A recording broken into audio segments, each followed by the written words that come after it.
নমস্কার বন্ধুরা, কেমন আছেন সবাই? আশা করি সবাই খুব ভালো আছেন। আমি সর্বাণী, আমার বই পড়ুন বইকে ভালোবাসুন চ্যানেলে সবাইকে স্বাগত জানাই। আজ আমি পড়ে শোনাবো লেখক বিশ্বনাথ মুখোপাধ্যায়ের লেখা প্রেতাত্মার কবলে মনীষীরা এই বইটি থেকে একটি গল্প।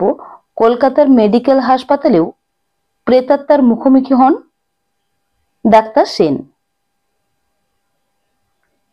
1937-এর মার্চ মাস কলকাতা মেডিকেল কলেজ হাসপাতালে এক রোগী ভর্তি হলো। বয়স তার 7-8, বাচ্চা ছেলে, অপূর্ব দেখতে, স্বাস্থ্য খুব ভালো। রোগ ধরা পড়েছে ডিপথেরিয়া। ধনির একমাত্র দুলাল আর বাপ মায়ের চোখের মণি। কলকাতা মেডিকেল কলেজের ধারে কাছে তাদের বাড়ি। বাবা এসে স্পেশাল কেবিন বুক করে ছেলেকে ভর্তি করে দিলেন হাসপাতালে। অর্থের জন্য কোনো চিন্তা নেই, ছেলেকে সুস্থ করতেই হবে। মোটা টাকা পারিশ্রমিকের বিনিময়ে দুজন অভিজ্ঞ নার্সকেও সেই কেবিনে রাখা হলো দিবারাত্র। অভিজ্ঞ ডাক্তারের চিকিৎসা চলছে। গলা প্রচন্ডভাবে ফুলে গেছে। খাদ্যনালী ফুটো করে নল ঢুকিয়ে দিয়ে ছেলেটিকে তরল খাবার খাওয়ানো হচ্ছে। মাঝে মাঝে মনে হচ্ছে ছেলেটি বোধহয় বাঁচবে না। আবার কখনো মনে হচ্ছে বেশ সুস্থ হয়ে উঠেছে সে। ডাক্তারের নির্দেশ মতো চিকিৎসা ভালোই চলছে। বিপদ হলো তার মাকে নিয়ে। তিনি প্রায় সবসময়ই তার রুগ্ন ছেলেকে দেখতে আসেন। হাসপাতালের নিয়ম কানুন যেন তার কাছে কিছুই নয়। এ পাড়াতেই বাড়ি, ফলে হাসপাতালও যেন তার কাছে নিজের ঘর বাড়ি। কিন্তু এভাবে তো চলে না। নতুন হাউস ফিজিশিয়ান এসেছেন এই ওয়ার্ডে, ডাক্তার সেন।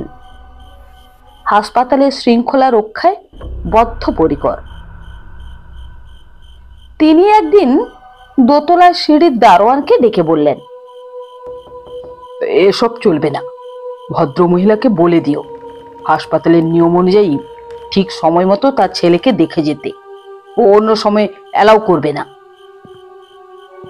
পরের দিন রোগীর মা আসতে দারোয়ান ডাক্তার সেনের নির্দেশের কথা জানালেন।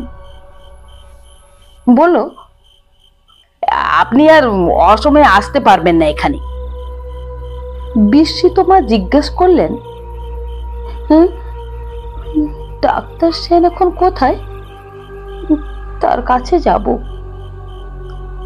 সন্ধ্যের পর তার ডিউটি, তখন এসে তার সঙ্গে দেখা করবেন আপনি।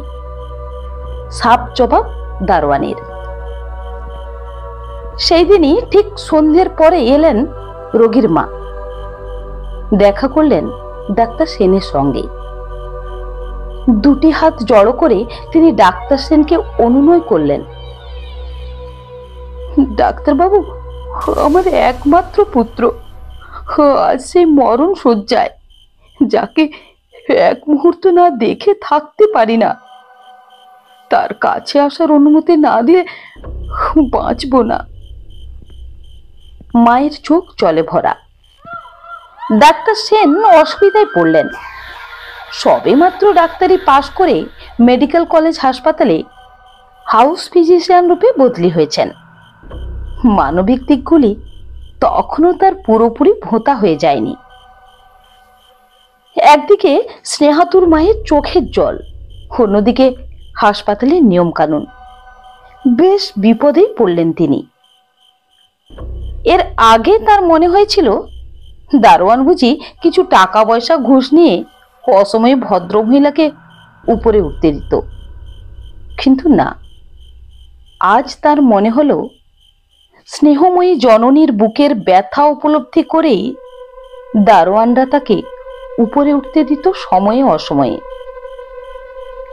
মানুষ যে কত অসহায়, ধনির গৃহিণী এই ভদ্রমহিলাকে দেখে ডাক্তার সেনের উপলব্ধি দৃঢ় হলো। তিনি বললেন, বেশ, আপনি আসবেন, কিন্তু প্রতিদিন নয়, মাঝে মধ্যে। প্রতিদিন আসতে হলে সময় মতোই আপনাকে আসতে যেতে হবে। ডাক্তার সেন দারোয়ানকে ডেকে ভদ্রমহিলার সামনে একথা জানিয়ে দিলেন। কিন্তু ভদ্রমহিলার মুখ দেখে মনে হলো তিনি এতে খুশি নন। অগত্যা নিরুপায় হয়েই অখুশি মনে ভদ্রমহিলা বিদায় নিলেন। অনেকেই আপনারা দিনের হাসপাতাল দেখেছেন। গভীর রাতের হাসপাতালের ভেতরের চেহারাটা দেখেছেন কি? দেখেননি। নিথর নিস্তব্ধ গভীর রাতে ডিম লাইটের মায়াচ্ছন্ন অস্পষ্ট আলোয় বেডের সাদা চাদর ঢাকা রোগীগুলিকে যেন মনে হয় কোনো অশরীরী লোকের বাসিন্দা।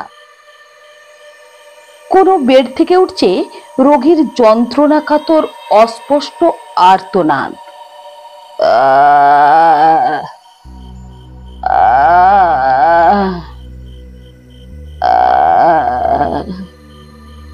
আবার কোনো বেড থেকে ভেসে আসছে ক্লিষ্ট কণ্ঠে আওয়াজ, বাবা গো, বাবা গো, বাবা গো। যারা এই সময় ডিউটিতে থাকেন, নার্স, ডাক্তার, অ্যাটেন্ডেন্টস, সবাই যেন এক মায়াময় ঘোর বিহলতায় আচ্ছন্ন হয়ে থাকেন। মাঝে মধ্যে নার্স ডাক্তারদের জুতোর খটখট আওয়াজ, নিদ্রাজড়িত সহকারীদের গম্ভীর গলার ফিসফিসানি স্বর এক অলৌকিক আবহাওয়ার সৃষ্টি করে। ডাক্তারের নিজের কথায়, আলোর মধ্যে সাহস আছে, নিবিড় কালো অন্ধকারের মধ্যে স্নিগ্ধতা আছে, কিন্তু আলো নয়, অন্ধকারেও নয়, এমন একটা অস্পষ্টতার বিভীষিকা যিনি না দেখিয়াছেন, তিনি অপরের কথায় তাহা উপলব্ধি করিতে পারিবেন না। মৃদু ইলেকট্রিকের আলোর ম্লান জ্যোতিতে নানাবিধ ছায়া দেয়ালের উপর পড়িয়াছে, কোনো কোনোটি ঈষৎ কম্পিত হইতেছে। বিস্তৃত প্রকোষ্ঠের দূর প্রান্ত হইতে একটি রোগীর চাপা শ্লেমা জড়িত কণ্ঠধ্বনি শোনা যাইতেছে। আজ সকালে এক বৃদ্ধের পেটের ভিতর অস্ত্রোপচার হইয়াছে। রোগী সমস্ত দিন কলে পড়া মূর্ছিত ইঁদুরের মতো কঠিন ও নিশ্চল হইয়া পড়িয়াছিল। এখন হঠাৎ তাহার দিকে তাকাইয়া দেখি সে চক্ষু বিস্ফারিত করিয়া শুইয়া আছে। ঘোলাটে অর্থহীন দৃষ্টিতে প্রাণ আছে কিনা সহজে স্থির করা যায় না। অনেকক্ষণ লক্ষ্য করিলে গভীর নিঃশ্বাসের সহিত বক্ষ সংলগ্ন বস্ত্রের মৃদু কম্পন বুঝিতে পারা যায়। একজন নবীন লেখক মোটর বাসের দুর্ঘটনায় মাথায় আঘাত লাগিয়া বিকালে হাসপাতালে আসিয়াছিলেন। এখনো পর্যন্ত সম্পূর্ণ অচৈতন্য। আজ মনে পড়িয়াছে, প্রায় 1 বৎসর পূর্বে বুদ্ধির উৎকর্ষ সম্বন্ধে তাহার লিখিত একটি প্রবন্ধ পড়িয়াছিলাম। তাহার দিকে তাকাইয়াই ভাবিতেছি, হয়তো আজ মরিয়া তিনি নিজের লেখাকেই নিজে অপ্রমাণ করিয়া যাইবেন। তাহার সমস্ত মস্তিষ্কের গৌরব একখণ্ড জড় পদার্থের সংঘর্ষে চিরদিনের মতো লুপ্ত হইতে চলিল। চন্দ্রশেখর শ্মশানকে সাম্যস্থাপক বলিয়াছিলেন। তিনি বোধহয় হাসপাতালের ভিতর কখনো প্রবেশ করেন নাই। এখানে শ্মশান অপেক্ষাও অধিকতর সাম্য সর্বদাই বিরাজ করিতেছে। একই প্রকোষ্ঠ, সকলের জন্য একই শয্যা, একই বস্ত্রাবলী। শরীরের সৌন্দর্য কখনো কাহারও ছিল কিনা জানি না, কিন্তু আজ নাই। অগৌরবর্ণ শ্যামবর্ণ উভয়ই অস্পষ্ট আলোয় প্রতিফলিত হইয়া রোগ মসিমাখা কৃষ্ণবর্ণে পরিণত হইয়াছে। সমস্ত চক্ষুই কঠোর প্রবিষ্ট, সকল মুখী কঠিন ও শুষ্ক, সব দৃষ্টিতেই সংশয় ও ভীতি, সকলেরই বুদ্ধিবৃত্তি জড়তাপূর্ণ, সব কণ্ঠেই নীরবতা, অথবা নীরবতা অপেক্ষাও ভীষণ অস্পষ্ট আর্তনাদ। নার্সটি তন্দ্রা নিমিলিত চক্ষে নিশ্চল হইয়া বসিয়া আছে। রোগীদের মধ্যে যেন সেও আরেক রোগী, ব্যাধির দুষ্ট গন্ধে কলুষিত। অর্ধমৃত প্রকোষ্ঠের মধ্যে আপনার সুস্থতা সম্বন্ধে সন্দেহ হইতেছে।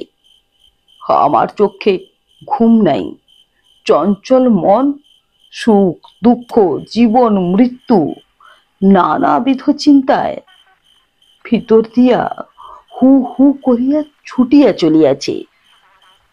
ডাক্তার সেন নূতন এসেছেন, আগে এমন অভিজ্ঞতা তার হয়নি। গভীর রাত্রে ঘরের কোণ থেকে ভেসে আসা বিড়ালের মিউ শব্দটিতেও তিনি যেন চমকে ওঠেন। নার্সকে ধমকের সুরে বলেন, বিড়ালকে ঢুকতে দেন কেন রাতে? নতুন ডাক্তারের কথা শুনে অভিজ্ঞ নার্সরা মুখ টিপে কেবল হাসেন। ভাবখানা, বিড়ালকেও কি টাইম বেঁধে অসময়ে ঢোকা বন্ধ করা যায়? নিশুতি রাতের স্তব্ধতা ভেঙে নিচ থেকে একটা কুকুরের ডাক শোনা যাচ্ছে। গরমও প্রচন্ড, ফুল স্পিডের পাখাও যেন মার্চ মাসের গুমোট রাতকে বাগে আনতে পারছে না। দেওয়ালে টাঙানো এক ক্যালেন্ডারের পাতা ফুরফুর করে উড়ছে। আজ 18ই মার্চ, রাত 12টা। হঠাৎ ডাক্তারের চোখ দুটো আটকে গেল সামনের কেবিনের সেই ছোট্ট ছেলেটির বেডে। এ কি, কে ওখানে? দুটি নার্সই তো বেডের দুদিকে দুটি চেয়ারে বসে আছে স্থির হয়ে, কিন্তু ছেলেটির বেডে মশারি তুলে তার মধ্যে মুখ ঢুকিয়ে দিয়ে নিচু হয়ে দাঁড়িয়ে কে ওখানে? উঠে দাঁড়ালেন ডাক্তার চেয়ার ছেড়ে। হ্যাঁ, ঠিকই তো, কোনো মহিলা মনে হচ্ছে ছেলেটির সঙ্গে কথা বলছে। কে ও? অন্য কোনো নার্স? না, শাড়ি পরার ধরন দেখে তো নার্স বলে মনে হচ্ছে না। পাশের ঘরের পর্দা সরিয়ে নার্সকে ডাকলেন ডাক্তার। দেখুন তো ওই মহিলাটিকে, এত রাতে কি করছো ওখানে? নার্সও দ্রুত বেরিয়ে এলেন তার সিট ছেড়ে। ডাক্তার ও নার্স দুজনেই কেবিনের দিকে পা বাড়াতেই দেখেন ছেলেটির মা দ্রুত পায়ে তাদের সামনে দিয়েই সিঁড়ির দিকে নেমে গেলেন। গায়ে তার গোলাপি রঙের ব্লাউজ, পরনে নীল রঙের শাড়ি। সঙ্গে সঙ্গে রাগে ফেটে পড়লেন ডাক্তার। এরা ভেবেছে কি রাত 12টায়ও দারোয়ান ভদ্রমহিলাকে ঢুকতে দিয়েছে? প্রথমেই তিনি নার্সের সঙ্গে গেলেন ছেলেটির কেবিনে। পাশে বসা শুশ্রূষাকারিনী নার্স দুটিকে জিজ্ঞাসা করলেন, ছেলেটির মাঝে এত রাতে আপনাদের সামনে কেবিনে ঢুকে পড়ে ছেলেকে দেখতে এসেছেন, আপনারা তো প্রতিবাদ করলেন না? একজন নার্স নির্লিপ্ত কণ্ঠে বললেন, স্যার, উনি তো যখন তখন কেবিনে আসেন, তাই ওকে বারণ করিনি। আমরা ভেবেছি আপনার পারমিশন নিয়েই উনি এসেছেন। সঙ্গে সঙ্গে ডাক্তার দারোয়ানকে ডাকলেন। তুমি এত রাত্রে আবার ওই ছেলেটির মাকে ওয়ার্ডে ঢুকতে দিয়েছো? দারোয়ান বিস্ফারিত চোখে তাকিয়ে আছে ডাক্তারের মুখের দিকে। কি? কথা বলছো না কেন? কত টাকা নিয়েছো ওর কাছ থেকে? ধমকে উঠলেন ডাক্তার। আমি টাকা? না সাহেব, আমি কাউকে ঢুকতে দেইনি, টাকাও কেউ আমাকে দেয়নি। তবে এখনই কি বেরিয়ে গেল সিঁড়ি দিয়ে? কেউ না সাহেব, কেউ তো বেরিয়ে যায়নি। আমি তো গেটেই বসে। তাছাড়া গেটে রাত্রে তালা দেওয়া থাকে, কেউ আসেনি যায়নি। তোমার মিথ্যে কথা বলার মজা দেখাচ্ছি আমি, বলে সোজা গোটা চারেক ঘরের পরেই সিধে সুপারিনটেন্ডেন্টের ঘরে গিয়ে ঢুকলেন ডাক্তার। ডাক্তারকে হন্ততন্ত হয়ে এভাবে ঘরে ঢুকতে দেখে সুপারিনটেন্ডেন্ট জিজ্ঞাসা করলেন, কি ব্যাপার ডাক্তার সেন, কি হয়েছে? কি হয়নি বলুন তো? হাসপাতালে নিয়ম শৃঙ্খলা রাখা যাবে না ওই দারোয়ানটির জন্যে। রাত 12টাও ভিজিটর আসে রোগী দেখতে। সে কি? বিস্মিত সুপারিনটেন্ডেন্ট। এত রাত্রে ভিজিটর? কে সে? কোন রোগীর কাছে এসেছে? সেই ভদ্র মহিলা, ওই কেবিনের ছেলেটির মা। ক্ষুব্ধ কণ্ঠে জবাব দেন ডাক্তার। ডিপথেরিয়া ছেলেটির? বিস্ময়ের রেখা সুপারিনটেন্ডেন্টের কপালে। হ্যাঁ। আপনি ভুল দেখছেন ডাক্তার সেন। চেয়ার ছেড়ে উঠে দাঁড়ালেন তিনি। অসম্ভব, ভুল আমি কিছুতেই দেখতে পারি না। তাছাড়া নার্স তিনজনও কি ভুল দেখবে? আপনার কি তন্দ্রা এসেছিল? কি বলছেন আপনি? কঠোরতর কণ্ঠস্বর ডাক্তারের। আমরা ঘুমিয়ে ঘুমিয়ে স্বপ্নে ওই ভদ্রমহিলাকে দেখেছি, এই আপনার ধারণা হলো? ডাক্তারের কাঁধে হাত রাখলেন সুপারিনটেন্ডেন্ট। বললেন, শান্ত হন, আসুন আমার সঙ্গে। কোথায়? আসুন না। আকাশ পাতাল ভাবতে ভাবতে চলেছেন ডাক্তার। কোথায় আমাকে নিয়ে যাবেন সুপারিনটেন্ডেন্ট সাহেব? ধীরে ধীরে ওরা গিয়ে ঢুকলেন মর্গে, যে ঘরে মৃত ব্যক্তির লাশ রেখে দেওয়া হয়। সামনে নিচের দিকে তাকিয়ে চিৎকার করে উঠলেন ডাক্তার। ঘরের মেঝেতে শোয়ানো সেই ছেলেটির মায়ের শবদেহ। গোলাপি রঙের ব্লাউজ গায়ে, পরনে নীল শাড়ি। হেও কি বিশ্বাস? এ কি করে হলো? ডাক্তারের চোখ ছানা বড়া। আমার যে নিজের চোখে ওকে দেখেছি, তখন রাত ঠিক 12টা। আমি আপনাকে অবিশ্বাস করছি না ডাক্তার, তবে বলতে বলতে লাশ রাখা ঘর থেকে বাইরের বারান্দায় বেরিয়ে এলেন দুজন। তবে কি জানেন, পৃথিবীতে আজও অনেক কিছু ঘটে যার কোনো ব্যাখ্যা নেই। যুক্তিবাদী মন নিয়েও যার মীমাংসা করা যায় না। আপনার বেলাও তাই ঘটেছে। বিস্ময়ে অভিভূত ডাক্তার জিজ্ঞাসা করলেন, কিন্তু এটা ঘটলো কি করে? উনি তো আজ বিকেলেই ছেলেকে দেখতে এসেছিলেন। এসেছিলেন? আজই রাত 10টায় উনি খোলা ছাদ থেকে অন্ধকারে নিচে নামতে গিয়ে পড়ে যান রাস্তায়। মাথায় প্রচন্ড চোট লাগে। সঙ্গে সঙ্গে এখানে নিয়ে আসেন ওর স্বামী। প্রায় 2 ঘন্টা জমে ডাক্তারের লড়ালড়ি চলল, কিন্তু লড়াইয়ে হার মানল ডাক্তারেরা। ঠিক 11:55 উনি মারা গেলেন। সারা শরীর রোমাঞ্চিত হয়ে ওঠে ডাক্তারের। কথা বলতে বলতে ওরা রুগ্ন ছেলেটির কেবিনে ফিরে আসেন। ছেলেটির মা বেডের মশারি তুলে কিভাবে দাঁড়িয়েছিলেন দেখাতে যান ডাক্তার। মশারিটা উঁচু করে ছেলেটির মুখের দিকে লক্ষ্য পড়তেই আতঙ্কে আর্তনাদ করে ওঠেন ডাক্তার। নেই, ছেলেটিও মারা গেছে। 2 হাতে চোখ ঢেকে মশারির ভেতর থেকে মুখটা বার করে আনেন ডাক্তার। সবাই দেখলেন ছেলেটির ঠোঁটের কোণে 1 ফোঁটা টাটকা রক্ত। নিষ্প্রভ ঘোলাটে চোখ দুটিতে যেন বিষাদের ছায়া। নিস্পন্দ নিথর দেহ। সবাই হাহাকার করে উঠলেন। অনেক চিন্তা করিয়াছি, কিন্তু ঘটনাটি এখনো ঠিক বুঝিতে পারি নাই। সন্ধ্যাবেলায় রোগীকে পরীক্ষা করিয়াছিলাম। মৃত্যুর কোনো আশঙ্কা চিহ্নই তাহার শরীরে ছিল না। তাহা হইলে কি আসন্ন বিচ্ছেদ বিধুরা অশরীরী মাতা চির বিদায় লইবার সময় বলপূর্বক নিজ পুত্রকে ইহলোক হইতে লইয়া গেল? এর কি ব্যাখ্যা দেবেন বিজ্ঞান মনস্ক ডাক্তার?